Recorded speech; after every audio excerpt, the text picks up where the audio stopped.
আসসালামু আলাইকুম গাইস সকল। তো কথা ছিল যে প্রতি সপ্তাহে একটা করে আমি ব্লগ দিব। এখন সেই জন্য ব্লগ রেডি করতেছি, একটা একটা করে বানাচ্ছি আর কি। তো ব্লগ কীভাবে বানার বেলায় আমি কিন্তু প্রথমে ডং টং করিয়ে পর্দার মধ্যে আমি খুলছি। তো এর মধ্যে আবার ডং টং করে বিছনা টিছনা ঝাড়ি ফেলাইছি। তো এখন ঝাড়ার পরে কী করব, সুন্দর করে নাস্তা টাস্তা বানাই ফেলবো।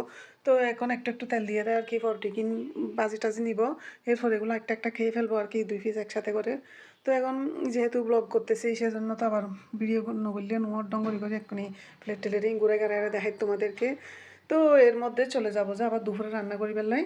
তো দুপুরে রান্না করছি না, যে আলু দিয়ে নতুন আলু দিয়ে সিদ্ধ করি, এই মটর দিয়ে তো রান্না শেষে আবার এখানে করি ছাতা ধন্যা পাতাই নদিলে কিন্তু নয়, যেহেতু শীতকালীন কিন্তু পাওয়া যায় প্রচুরভাবে। তো এর মধ্যে আবার রান্না করে ফেলবো যে হাঁসে দিয়ে বা ইন দিয়ে সুরি সুটকি দিই। এটা কিন্তু খাইতে কিন্তু মজা হয়, যারা হয় তারা হইতে পারে বেশিরভাগ। আর কিন্তু চিটেঙ্গা অকলতে উনিবে লাগিব। আর নন ডিস্ট্রিক্টের অকলে কিন্তু এটাকে বেশিরভাগ মাছ দিয়ে খায়। তো এর মধ্যে রান্না করে ফেলবো যে মুরগির মাংস। তারপর রান্না টান্না শেষে আবার পেঁয়াজ ধনে পাতা দিয়ে দিব আর কি, এটা দেখাই নাই। তারপর এগুলো সব শেষে চলে যাবো যে আবার বিকালের নাস্তা। দুপুরের খাবার যেহেতু রেডি, তো বিকালের নাস্তাতে বানাই ফেলছি যে সুজির নাস্তা। তো সুজির নাস্তা রেসিপিটা এক সময় দিব। তো দেখতে পাচ্তেছেন মাশাআল্লাহ, এগুলো একদম রসের মধ্যে দিয়ে দিছে আর কি। তো এই চা বানাই ফেললে আবার 2 চিনি ডালি লইছি। তো কেমন হয়েছে জানাবেন সবাই।